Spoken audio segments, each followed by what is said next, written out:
Today we're going to be trying out some new things with this battle report. First off, the game we're playing is 1750 points. We're using the Nova rules because Clay and I are going to be playing in CTCon, so we both kind of wanted to test out a list. I'm going for a relatively goofy list that most people would not consider particularly competitive. A lot of the reason for that is because I really just want to go and have a good time, and I can guarantee that I'll have fun if I take a list that I don't necessarily expect to win with. And if I go with a more ultra competitive list, if I lose the first game, it could kind of ruin the whole thing for me. And since this is going to be the last hurrah for the end of 5th edition, that was really my thinking behind it. Without further ado, let's get to the list. To start us off, we have my first HQ, a Farseer on jet bike with Fortune, and he's also got Runes of Warding and Witnessing. And then we have a 10-man jet bike squad, which includes a Warlock with Conceal, and then 3 Shuriken Cannon Guardians. To follow that up, we've got a Storm Squad of Guardians here with 2 Flamers, a Warlock with Destructor, and a Wave Serpent with Twin Link Shuriken Cannons, and Spirit Stones. Starting off my fast attack, which is the heaviest portion of this force, is my Swooping Hawk Squadron. It's got 6 Swooping Hawks, including an Exarch with Sun Rifle and Intercept, and they're one of my 2 primary anti-tank units. Next to the Shining Spear is my second fast attack choice. It is a full-size squad led by an Exarch with a Star Lance, and he has both powers, and then the Autarch is attached to the squad. He's my second HQ. He has a Reaper launcher and he has a Lance. Rounding out my fast attack will be 2 Vipers. They're both just base kits armed with Shuriken Cannons. They have nothing special about them. My last real anti-tank option in this army is the Falcon, which has a Bright Lance, Pulse Laser, Holo Fields. And lastly, we have the Warwalkers, which are armed with 6 Star Cannons. I'm considering changing those out for 6 missile launchers in the future, but we'll see how this game goes. I've tried this build a couple times with them, and so far I've had mixed results, leaning towards the good, because I think most people just don't expect that kind of firepower to come from this particular unit. My force today, 1750 point total. Dan and I have been talking, or rather more I've been talking to him, trying to get him to go to CTCon this year in July.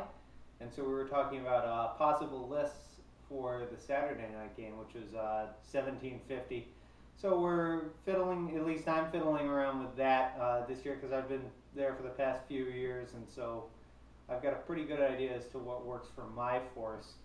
I'm going with my staple of lots of Wraithguard. As you can see, I've been told that there is such a thing as an Eldar Zilla list, and this is it. I've got lots of Wraith units, but very little soft bodies. Most of my army is made up of troops. So the only thing I'm really lacking is anti-tank, which I'm hoping will compensate for the fact that it's very difficult to table this force. So to start with, we've got my pack of Wraithguard. 2 10-man squads with Spirit Seers. They both have Conceal. And I've got a 5-man squad with a Spirit Seer that has Destructor. The 2 10-man squads are the base of my troops. Meanwhile, I've also got a 10-man squad of Guardians in my troop with an Eldar missile launcher. My lone HQ, an Avatar of the Bloody-Handed God. 2 Wraith Lords, rather. One with a sword, the other with a Shuriken Cannon and Eldar missile launcher. My 4th squad of troops, a 10-man strong squad of Dire Avengers with an Exarch that's carrying a Shimmer Shield and Power Weapon, and a Night Smitter. That concludes my force. And are you going to attempt to steal the initiative? I will, yes. Oh, you will? Yes. Attempt to steal the initiative. 1 dice. And no luck. It's a die. Just as a Thank you. Just as a side note, those Wraith are not actually deployed. We're using the round one from the Nova Open. So this is Dawn of War. Clay's got the Avatar 2 Wraithguard units. I've got a Farseer with Jetbike Escort. And let's see where this takes us. The end of my first turn saw most of my units moving on to the field. We had a flat out.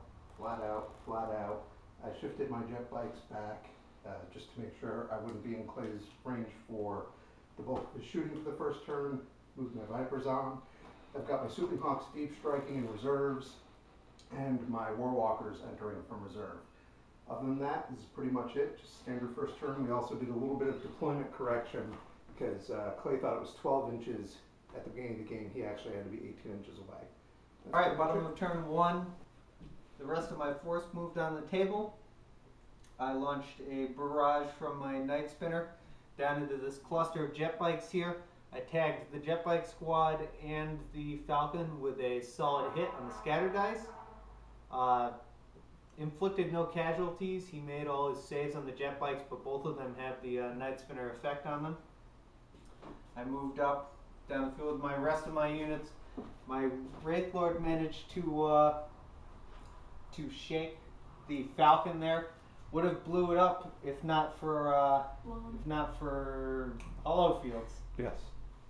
So they paid for themselves already. And my Eldar missile launcher and the Guardian squad wound up being out of range. Other than that, it's just moving on the board. For this turn, I kept my jet bikes still here. They're still in dangerous terrain. My Falcon moved flat out and did not crash itself in the dangerous terrain from the Night Spinner. My Warwalkers came on here, flanked, managed to get a total of 2 casualties from the Wraith Guard, despite the fact that the only cover they had was conceal. My Vipers flopped over, did nothing. They only got 1 hit and then didn't wound. And my jet bikes managed not to do anything. Clay made all his saves there. The real stars of the turn were the Shining Spears that flew forward and annihilated the Wraithguard squad that had been there, with the exception of their Warlock. Although, luckily for me, that meant I was able to use hit and run, and I managed to move away from Clay a massive 13 inches, rather than being stuck directly in his face, facing the wrath of the Wraithlord. And that was pretty much my turn too. Bottom of turn two, my Wraithlord is on target again. Managed to blow up and immobilize each one of the Warwalkers.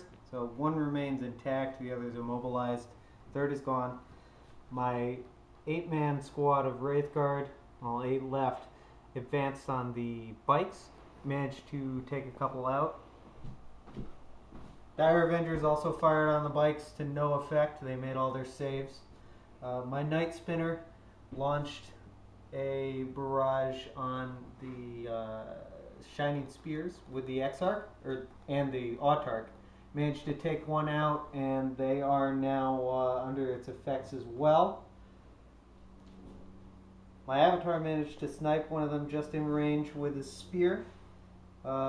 Everything else was rather ineffectual, but I think it was an overall This turn successful I shooting had round. a mixed bag of fire. My Warwalkers managed to kill off a couple of Wraith Guard, and then my jet bikes surprisingly did as well. So that unit's down to 4.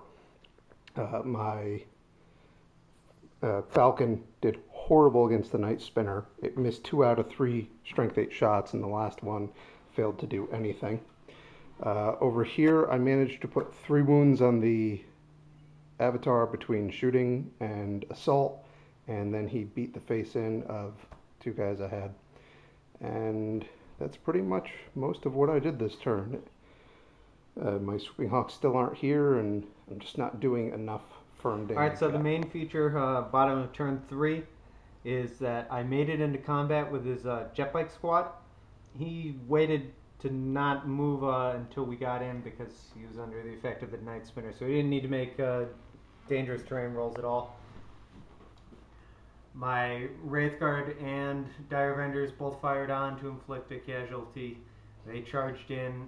Either side inflicted 1 casualty, so it ended up being a drawn combat. That'll even the odds for next turn. Meanwhile, my Wraithlord fired off at the Vipers. War Walkers again. Oh, that's right. Yes, the War Walkers took down a shirt or a star cannon off of one of them. My Night Spinner came up big this turn, fired on the Vipers, blew both of them up, and I reformed my flank over here for the impending charge of the Guardian whatever's in the Wave Serpent over there. Meanwhile, my Wraithlord joined the Avatar in combat against the Autarch. Naught was inflicted, nothing happened. I missed all of my attacks. And that was all. As we quickly proceed towards a back-to-back ass-whooping of me by Clay, a couple good things actually happened for me in this turn. Because Clay repositioned his Wraithguard and his Guardians, I managed to hop out and hose down all but 2 of the Guardians, and even managed to kill a Wraithguard for my trouble. And the Falcon ended up killing the Night Spinner, which was a happy little change. And that's pretty much it. My Autarch finally fell in combat. The Avatar is now running around loose, as is the Wraithlord. And then in this combat, I won by 1 wound. The Dire Avengers broke and ran away. And I've consolidated around the Wraithguard unit, which is now down to just 1 guy. Bottom of turn 4. My Wraithguard squad gave the Storm Guardians a taste of their own medicine with Destructor on the Spirit Seer. There are only two left in that squad. However, a casualty each was inflicted in the close combat with drawn combat, so they're still stuck together. My Avatar came in on the side of the Wave Serpent, failed to do anything. My Eldar Missile Launcher failed to do anything on the Wave Serpent as well. My Dire Avengers further fell back and then reformed and gathered around the objective. Up here on the other side of the battlefield, my Spirit Seer is the only thing that remains left of that Wraithguard squad. However, one of my Wraithlords made it into combat, and the other one is going to make it in the following turn. That is all that is left of my army, so it's onward to turn 5. I had a pretty successful turn this turn. The Warlock still lives in inept combat with the Wraithguard. The Swooping Hawks came down. I managed to do a couple wounds to the Dire Avengers, and then shooting at the squad, they did a few more. They passed every pinning test, tank shock, and break test until the last one from all the shooting at the Swooping Hawks, and they finally broke. And my Falcon managed to miss with all of its shooting again. Maybe that means it'll hit 3 times next turn. And these guys managed to kill off the Spirit Seer, and they are now locked in combat with the Wraithlord. And the Warwalkers managed to kill off the last of that Guardian squad. So far things are not completely out of hand, but yeah. With the jet bike mob over here, this is bottom of turn 5. My Wraithlords made it in. There's no more of the Wraithguard squad left, so it's just them versus them. The two singing spears within the squad managed to inflict 2 wounds on one of the Wraithlords. My Swordlord inflicted 2 wounds. So it's another tied combat over there. Meanwhile, there's another ineffectual round of close combat between that remaining Warlock and the Spirit Seers group of Wraithguard. And my other units consolidated over the objective in the center. Recovering thanks to the Farseer's Fearless bubble. Yes, that's right. My Dire Avengers recovered from below 50% retreat because they went into the Avatar's 12-inch Fearless bubble. And that is the conclusion of turn 5. So for my top of turn 6, Clay managed to make a ton of saves with both the Avatar and the Dire Avenger Exarch. I killed off the rest of the unit, but that doesn't get me the last guy. I just can never kill off those Exarchs in the end. Other than that, I did manage to kill off 1 Wraithlord while he finished off the rest of the normal squad. And that's pretty much it for my turn 6. I branched out in my position over here near my objective. My Dire Avenger Exarch is taking cover down behind the objective. My Wraithguard squad moved up against the Falcon, managed to immobilize it. My avatar, thank you. My avatar charged after the Wave Serpent failed to inflict any damage. And over here in what remains of the jet bike mob, the Farseer is going after the Wraith Lord. Wraith Lord failed to do anything. Farseer inflicted a wound on him. He lost combat, failed to save, inflicted another wound, so he's got one wound left.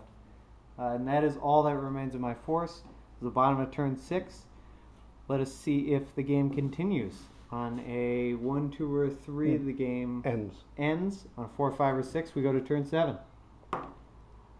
Game ends. Game ends. This is the first time we're trying out our roundtable discussion at the end of the game. This was actually Clay's idea, and I thought it was a really good one. Why don't you kick us off? Okay, well, Dan ended up winning the game on the second objective.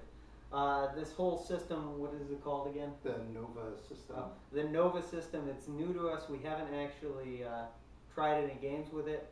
I haven't really even read through the rules yet. But allegedly one of the tournaments over at CTCon this year is going to be played using the Nova system. So this is partially a way for us to familiarize ourselves with how it's going to go. And I know I definitely learned a lot from how the game is going, or how the tournament is going to be playing. And my army is definitely going to adjust, as well as my strategy for it. The first of which that I completely forgot about was that we have 3 tiers of objectives that we need to go for, and it's not necessarily the objective points we're going for.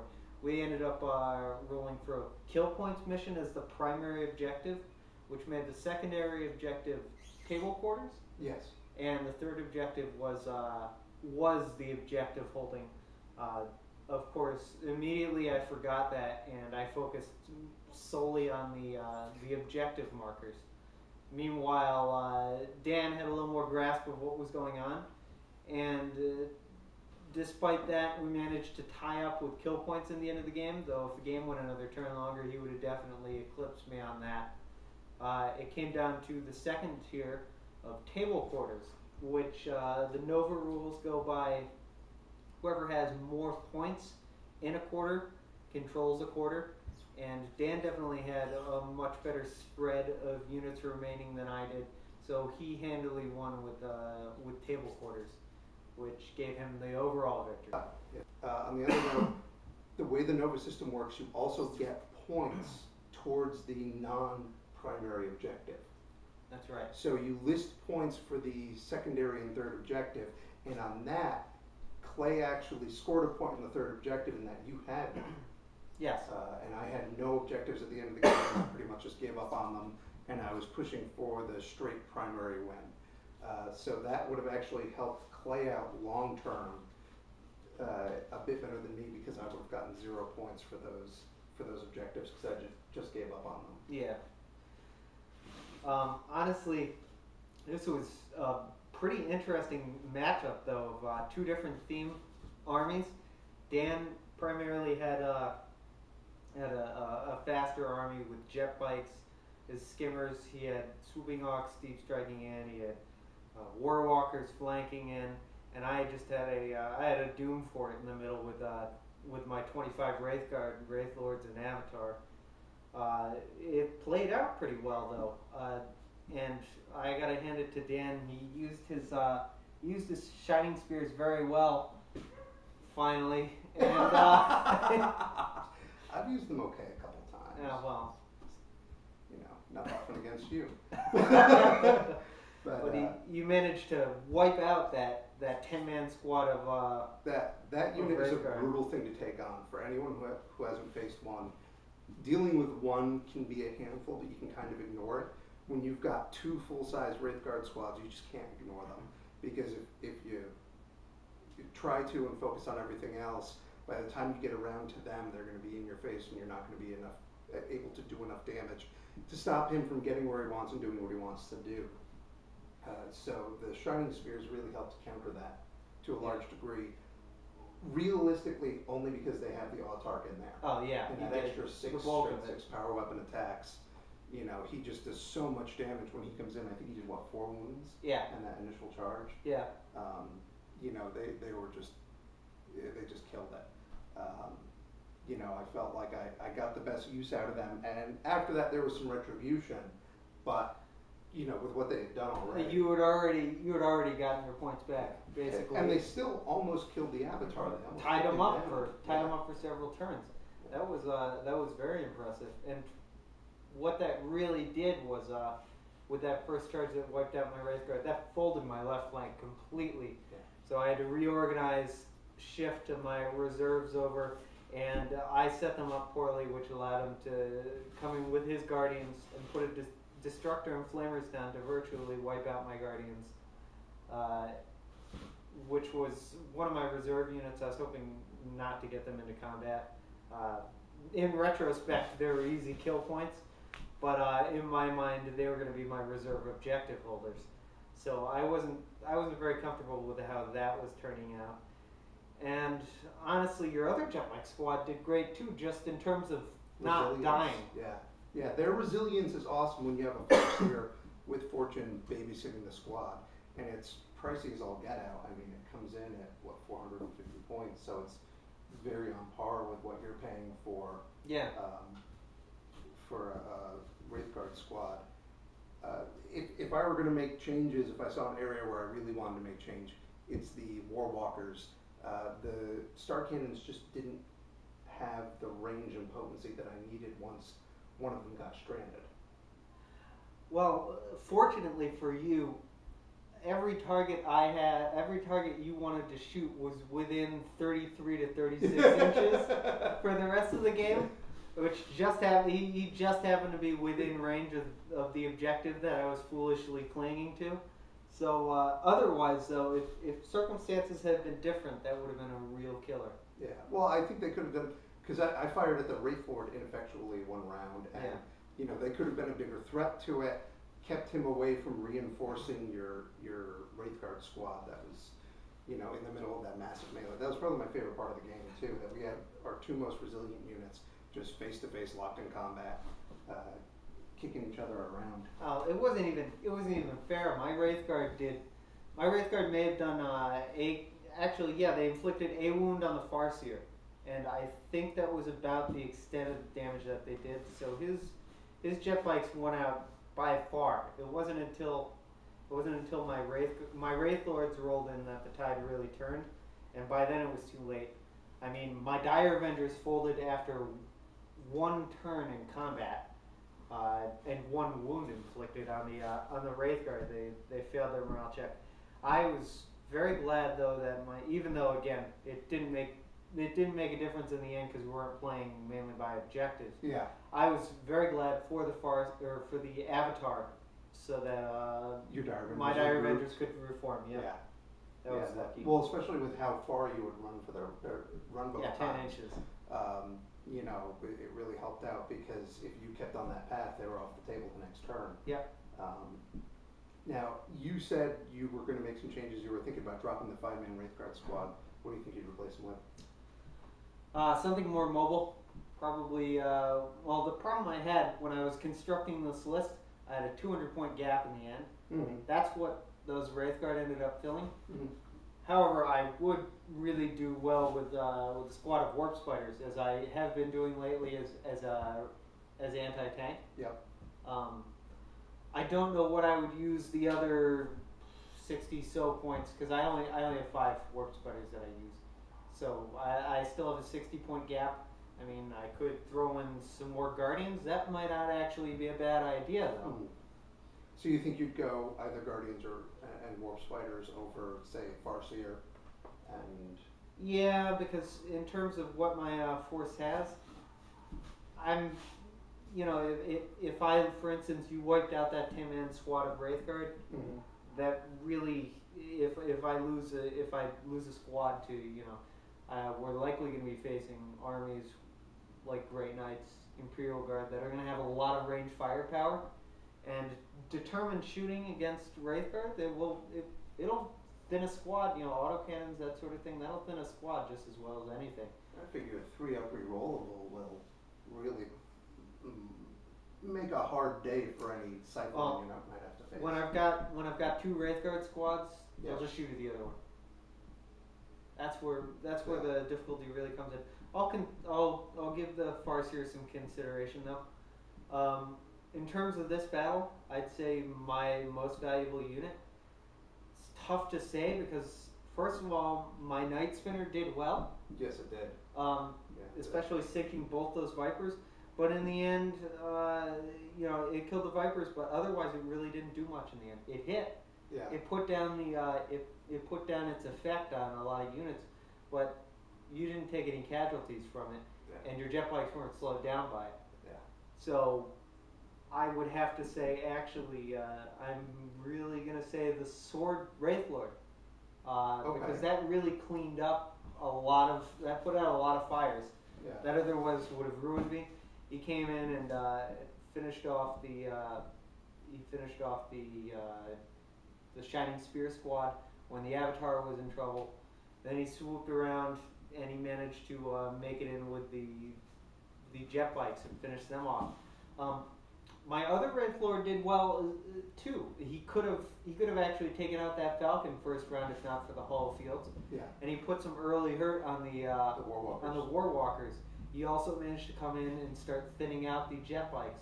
Unfortunately, the way things were going, he was gonna. As soon as you finished off the Wraithguard squad, he was gonna be meat. Yeah. I mean, there was no chance that he had. So it really came down to the Sword Wraithlord. I mean, most of my units did pretty well. Yeah. I just didn't. I don't think I think focusing on the wrong objective was what killed me in the end. Yeah. Yeah. I have no idea what my unit of the match would be. I guess maybe the Farseer, because while the Shining Spears were No, the Warlock. awesome up front, the Warlock who wouldn't die back here. No, the Warlock that wouldn't die over there. Yeah. That was, I would Yeah, say but it that's was a probably what it fortune was, that because did that it. was what, it was Yeah, the but- fortune on the, but if you had fortune and you didn't have the Warlock, then you still would have lost the squad, because there was Yeah. nothing in there to take. Take that first wound. Yep, Every exactly. single time. Yeah. So it would probably be that combined squad altogether. Yeah. The Farseer and the jet bikes, they're just so resilient, and they managed to hold off way longer than I thought they would, especially once the first Wraithlord got in there. Yeah. And I think part of that may have been because you couldn't just get your Wraithlord into combat with the Farseer, because I was very afraid about you getting in there and turning the combat of him from the Wraithguard to the Wraithlord. Yeah. Where if you just get one hit in, that's it. He's Yeah. splatted. Well, at first I was trying to take him out with my Wraithguards when they made him in, but they just got whittled down far too much, far too early. Yeah. So. Yeah. And I was planning on using my Swooping Hawks and the Falcon as my main anti-tank, but when the Falcon stopped hitting and the Swooping Hawks didn't come in until they automatically came in on turn 5, that was really bad. Yeah, that was pretty bad. It really killed off my ability to use them as anti-tank, and every turn when I rolled the reserve and botched that roll, I actually had a plan for them every single time what I wanted to hit with their grenade pack, and I managed to do some damage when it finally happened. You did, definitely. The Swooping Hawks, they crippled the Dire Avenger squad, which had really been largely untouched before that. Yeah. Which was, despite the fact that, like I said, I was being an idiot and holding on to objectives, you almost took it. You almost took out the squad. Yeah. So. Yeah. A few fancy saves from the Exarch, and that's okay. That's all it takes. And anything else? I think that about wraps it up. Yeah. All right. Signing out.